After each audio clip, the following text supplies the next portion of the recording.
یہ بات رہی ہے اور 2 صدیاں تک گزر گئی ہم ان کے ساتھ اور فتنے پیدا ہوئے ہیں، لیکن یہ اصلی فتنہ جو نبی صلی اللہ علیہ وسلم کی نگاہ میں ایسا شدید تھا کہ عائشہ بیان فرماتی ہے کہ آخری بستر مرد کے اوپر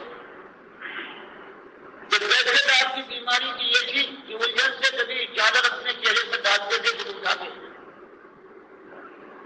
اس وقت آپ کی زبان پر یہی کلمہ جاری تھے لعن اللہ اليهود والنصارى اتخذوا قبور انبیاء مساجد۔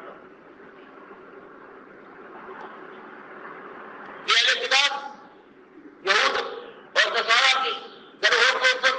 اللہ کی لعنت ہو، انہوں نے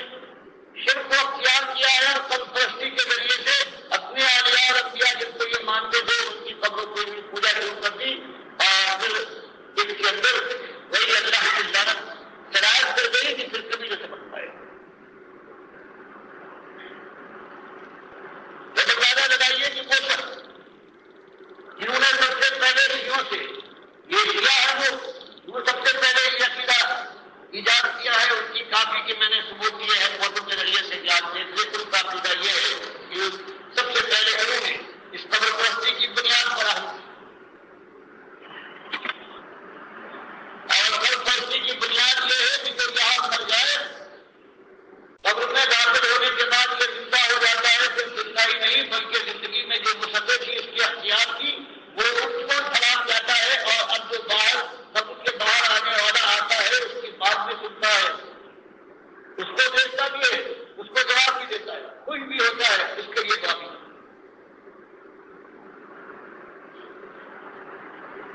اگر ایک بات یہ نائی ہوتی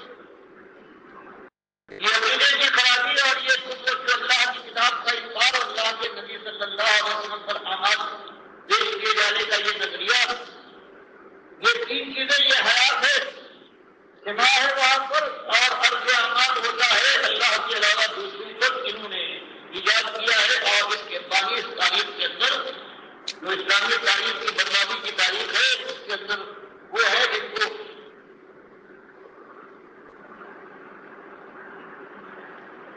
فتنے کا دور ملا ہے اور وہ فتنہ تھا جو مامون رشید سے جو زمانے سے اٹھا ہے خلق قرآن کا، اور اگر آپ دیکھیں گے کہ اس فتنہ کو اہمیت دی گئی ہے، جس کی تاریخیں بیان کی گئی ان میں سارے شیعہ اس فتنے کو اس قدر انہوں نے بہادر دکھایا ہے کہ جو اس میں نوح مارے گئے اس فتنے میں خود ہی بیان کرتے اس کا کہیں ذکر نہیں ہے، اور جن کے اوپر ان کے کہنے کی ممکن کوڑے پڑے ہیں ہر جگہ وہی ہیرو ہیں اور کسی بھی اس راستے میں جو شہید قطارے گئے ہیں ان کا نام بھی کوئی نہیں جانتا، اور کربلا کی طرح سے یہ جو واقعہ بیان کیا گیا ہے واقعے کی شکل میں یہ خالص جھوٹ ہے، اس قدر بہادر پیش کیا گیا ہے اور یہ کوشش یہ تھی کہ ایک ایسے شخص کو لایا جائے میدان کے اندر جو ان کے لیے نم چارہ بن سکتا ہے اور جس کے ذریعے سے امت کے اندر وہ عقیدہ داخل کیا جا سکتا ہے کہ جو قرآن اور حدیث کا انکاری عقیدہ ہے اور جس کے بعد یہ قبریں پوجی جائے گی اور یہ شیعوں کا عقیدہ ہے بالکل ثابت ہو جائے گا۔ آپ دیکھیں دوسرے کافی کی جتنی حدیثیں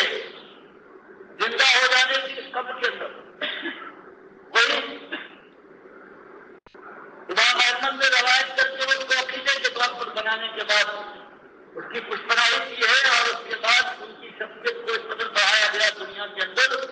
اس وقت سے لے کر آج تک ایک مثال پیش نہیں کی جا سکتی کسی ایک عالم کی کہ اس کے بعد کسی کی اور کی ہمت ہوئی ہو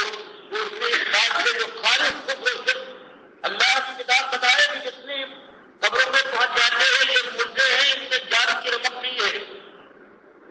مالک فرمائے کہ پروردگار جن کا ہو تو حواس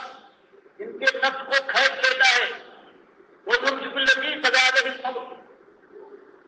تو پھر قیامت تک اسے واپس کرنے والا نہیں ہے۔ مالک فرمائے یہ روح جس میں الگ ہو جائے گی یہ قیامت کے دن سے پہلے اس دن سے آ کر استعمال نہیں کرے گی، تو